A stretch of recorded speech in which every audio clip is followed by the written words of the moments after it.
Nah, baik Bapak Ibu. Nah, apa sih sebenarnya kurikulum merdeka itu ya Bapak Ibu ya? Saya mungkin Bapak Ibu nggak lebih senior dari Bapak Ibu yang bahkan sudah 2 tahun. Yang tahun ini adalah tahun kedua ya. Sekolahnya mungkin udah yang kelas 1, 2, 4, 5 untuk melakukan atau melaksanakan implementasi kurikulum merdeka Bapak Ibu ya. Nah, kalau kita lihat nih Bapak Ibu tentang si kurikulum merdeka ini adalah pendekatan inovatif gitu ya, pendekatan yang mengalami pembaharuan gitu ya Bapak Ibu dalam sistem pendidikan Indonesia. eh ya, oke. Yang bertujuan untuk memberikan pendidikan yang lebih fleksibel, kemudian ini kemudian dan relevan bagi siswa dan kurikulum ini diperlakukan sebagai respon ya ini apa ya, ada yang mungkin bisa dikendali Pak Ida Akubu ya, request remote control saya nokan dulu ya, saya kurang kenal ya. Baik, fleksibel dan relevan bagi siswa, kurikulum ini diperlakukan sebagai respon ya, jadi ini bentuk bagaimana sih kita menanggapi adanya perubahan zaman serta kebutuhan pendidikan yang semakin beragam. Nah, kalau kita lihat nih Bapak Ibu, pendekatan ini, pendekatan yang kita pakai itu menekankan kepada bagaimana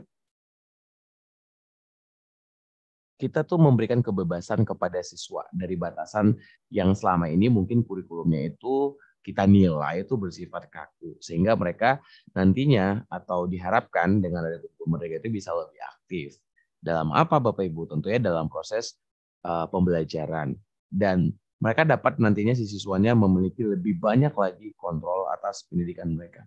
Nah, ini bukan hanya tentang mengajar mata pelajaran konvensional, tapi juga tentang how to develop ya, bagaimana cara mengembangkan berbagai keterampilan, pemikiran kritis, serta literasi dasar dalam kehidupan modern saat ini. Nah, si kurikulum merdeka ini juga Bapak Ibu nantinya akan membuka banyak sekali cakrawala untuk kemudian menciptakan ruang bagi siswa-siswi kita untuk mereka tuh bisa paham who am I gitu, siapa mereka sebenarnya, what is my ability gitu ya, apa mereka tahu jadinya Bapak Ibu siapa diri mereka, mereka tahu minat mereka sehingga mereka akan kejar minat tersebut. Mereka kemudian akan mengeksplorasi ide-ide baru dalam diri mereka yang selama ini mungkin mereka terkungkung dengan only how to ini Bapak Ibu ya, listen guru, hanya mendengar guru terus mereka nyerap hanya seperti itu. Tapi sekarang tuh mereka bisa punya kesempatan untuk memahami konteks dunia secara nyata.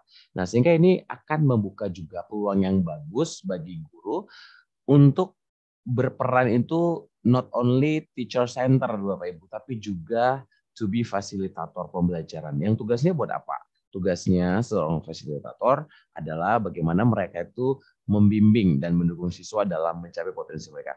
Kalau Bapak Ibu adalah calon CGP ya, calon bukan calon sih, tapi CGP yang sudah jadi guru penggerak gitu Bapak Ibu, atau mungkin yang ada PP kayak saya ya, sekarang lagi ada dalam apa namanya angkatan 9 gitu Bapak Ibu ya, guru penggerak.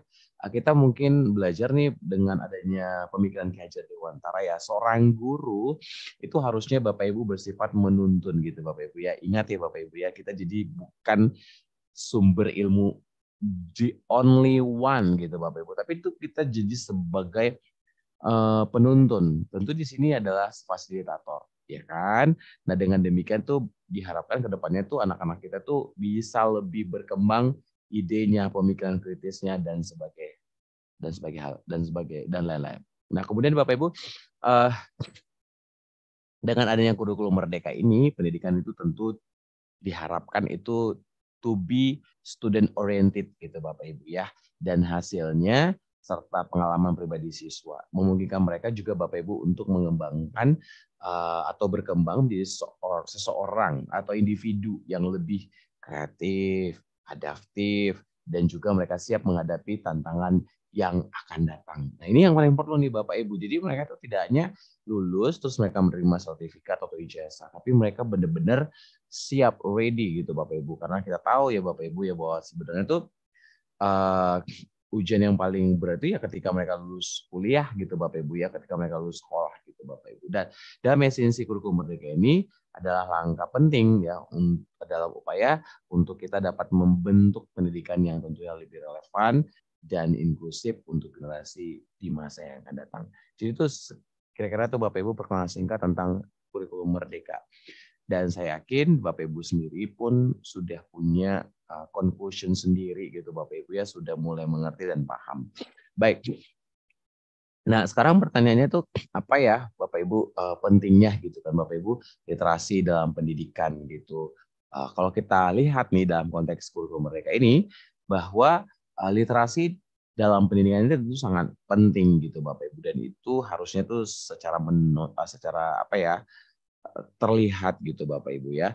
Nah, jadi kalau kita selama ini berpikir ketika disebutkan sebuah kata literasi, so we think kita tinggal berpikir, oh ya, ini anak tuh bisa baca gitu. Jadi cukup segitu aja.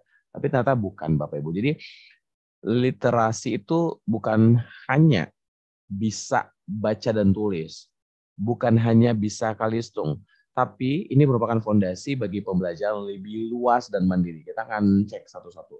Nah, yang pertama tuh Bapak Ibu, si literasi ini Bapak Ibu ya, si literasi lagi kita pakai sebutan jadinya, itu bisa membuka pintu fleksibilitas gitu Bapak Ibu. Maksudnya itu seperti apa gitu Bapak Ibu membuka pintu fleksibilitas. Artinya itu Bapak Ibu literasi itu akan memungkinkan siswa untuk akses berbagai jenis informasi dan sumber dalam pembelajaran. Dengan literasi yang kuat, tentunya siswa dapat lebih bebas mengeksplorasi minat dan bakat mereka Bapak Ibu, sesuai dengan semangat kurikulum merdeka. Jadi ini yang diharapkan. Jadi mereka itu tidak terkungkung dengan hanya berharap dengan apa yang diberikan oleh buku saja atau yang ada di buku cetak. Karena dunia ini Bapak Ibu bisa dibuka tuh bukan hanya dengan buku yang dulu kita katakan buku adalah jendela dunia. Jadi sekarang tuh berubah ya. Sekarang teknologi tetap bisa dipakai dengan lebih cepat lagi gitu. Pembelajaran seumur hidup. Nah, apa sih ya maksud dari pembelajaran seumur hidup ini? Literasi ini pada akhirnya Bapak Ibu akan membekali siswa-siswi Bapak Ibu dan saya dengan keterampilan kritis untuk belajar sepanjang hidup mereka. Nah, dalam era informasi yang terus berubah, kemampuan untuk akses, menilai atau menggunakan informasi adalah inti dari literasi modern. Nah, ini yang memang sangat diharapkan sekali Bapak Ibu dengan adanya pembelajaran seumur hidup. Jadi nanti ketika mereka bahkan sudah lulus sekolah, sudah lulus kuliah, mereka tuh nggak berhenti belajar. Mereka tidak berhenti berliterasi Bapak Ibu. Tapi dalam lini masa kehidupan mereka sama seperti saya dan Bapak Ibu semuanya sebagai guru. Kalau selama ini kita berpikir bahwa oke, saya sudah mapan, saya sudah pintar, saya nggak perlu lagi buka buku malam-malam, saya nggak perlu lagi baca hal baru. Ya udah, apa yang saya dapat dari kuliah dulu atau mungkin yang saya pelajari 20 tahun lalu, kayaknya masih relevan sampai hari ini. Jangan lagi Bapak Ibu. Ya kan, kita harus terus Bapak Ibu belajar hal-hal yang baru. Tentunya dengan literasi nanti itu, ya demikianlah nanti anak murid kita harapkan. Jadi sepanjang hayat, seumur hidup. Dan yang ketiga, pemberdayaan siswa. Dalam literasi, memberdayakan siswa untuk mengambil peran aktif dalam pendidikan mereka. Mereka tuh akhirnya tuh bisa Bapak Ibu menggali topik yang mereka minati, gitu kan. Terus mereka bisa mengejar pengetahuan secara mandiri, menyusun pemahaman mereka sendiri. Karena apa? Karena literasi yang positif itu pada akhirnya mereka tuh tidak tergantung lagi kepada si teacher center tadi Bapak Ibu ya, karena mereka sudah memahami gitu. Nah, yang keempat tuh ada kreativitas dan inovasi. Dalam hal ini maksudnya adalah dalam kurikulum merdeka, literasi itu akan membuat siswa dimungkinkan untuk berpikir kreatif. Mereka bisa mengemukakan ide-ide yang baru. Bapak Ibu bisa bayangkan ketika Bapak Ibu waktu dulu SD, SMP, SMA tidak banyak Bapak Ibu dari kita yang berani berbicara. Kita tuh hanya Bapak Ibu saya datang duduk diam terus jadi juara gitu, atau mungkin nilainya middle atau mungkin on the bottom gitu. Tapi sekarang nih Bapak Ibu, siswa-siswi diharapkan tuh Bapak Ibu mereka berani. So mereka kita ajarkan mengungkapkan pendapat mereka. Supaya apa nanti mereka pada akhirnya tuh menjadi orang-orang yang memang siap menghadapi tantangan untuk Bapak Ibu bisa bersaing dengan orang lain dengan ide-ide dari mereka, kreativitas mereka dan segala macamnya. Mereka dapat menyampaikan gagasannya dengan jelas serta Bapak Ibu efektif, baik itu lewat tulisan, presentasi ataupun karya seni. Makanya Bapak Ibu dari sekarang pun Bapak Ibu juga mungkin melakukan hal ini ya ketika lagi di kelas tuh Bapak Ibu mengusahakan supaya siswa itu Misalnya tuh Bapak Ibu selalu mulai berbicara gitu ya. Akhirnya oke, pendapat kamu apa gitu. Nah, kalau kita tahu mungkin di pertemuan pertama ketika kita mungkin baru masuk tahun ajaran baru, siswa-siswinya mungkin masih malu, takut, tentu Bapak Ibu akan berusaha bagaimana supaya mereka itu jadi open open ini ya Bapak Ibu, menjadi pribadi yang terbuka gitu ya kan. Mungkin mereka mendengar Bapak Ibu guru yang garang sebelumnya, atau mungkin mereka masih berpikir bahwa guru yang hari ini akan sama dengan guru sebelumnya yang garang juga gitu. Nah, dengan Bapak Ibu membuka diri, mereka juga diharapkan nanti bisa Bapak Ibu mulai belajar berani, dan dengan adanya keberanian tadi, maka ide-idenya juga akan bisa disampaikan. Yang takutnya adalah mereka punya ide, tapi mereka tidak berani menyampaikan. Nah, itu juga akan menjadi perhatian kita, Bapak Ibu. Nah, yang kelima, pemahaman budaya dan kewarganegaraan. Maksudnya ini apa? Gitu.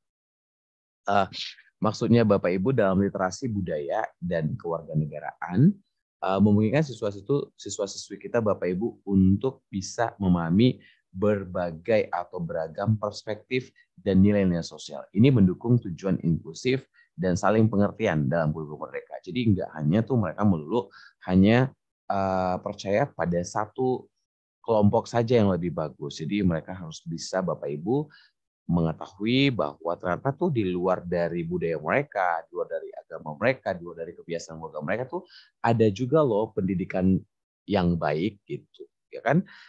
Sebagai mereka warga negara Indonesia yang punya banyak sekali kebudayaan yang kaya, gitu. Oke. Dan yang terakhir, Bapak Ibu, fondasinya nanti diharapkan juga adalah mereka tuh mampu berpartisipasi. Maksudnya di sini apa? Maksudnya di sini sebagai warga negara, dalam literasi, salah satu literasi yang kita bahas yaitu literasi kewarganegaraan Bapak Ibu nantinya, ya kita nanti Bapak Ibu bisa mengajarkan siswa tentang peran mereka Bapak Ibu ya dalam masyarakat dan demokrasi. Mereka dapat aktif berpartisipasi serta dalam pengambilan keputusan, bukan baik ya, tapi memang terhadap perubahan-perubahan positif dalam komunitas atau kumpulan mereka sendiri. Jadi ini Bapak Ibu adalah pilar-pilar dasar Bapak Ibu yang tentunya akan mendukung sekali visi kurikulum merdeka. Jadi kenapa sih kita harus mempelajari? Nah, yang 6 ini saya harapkan tuh menjadi penguat Bapak Ibu malam hari ini. Oh, se-important ini ya. Oh, sepenting ini ya. Oh, se krusial ini ternyata kebutuhannya gitu Bapak Ibu. Jadi bukan hanya karena Bapak Ibu pengen tahu contoh-contohnya, tapi ini dasarnya. Dan saya berharap jiwa ini akan membara di hati Bapak Ibu. Bapak Ibu bisa akhirnya kemudian merefleksikan diri Bapak Ibu, dan juga berharap bahwa besok dan seterusnya diri Bapak Ibu dan lingkungan Bapak Ibu juga punya pemikiran yang sama bahwa literasi itu sangat penting sekali.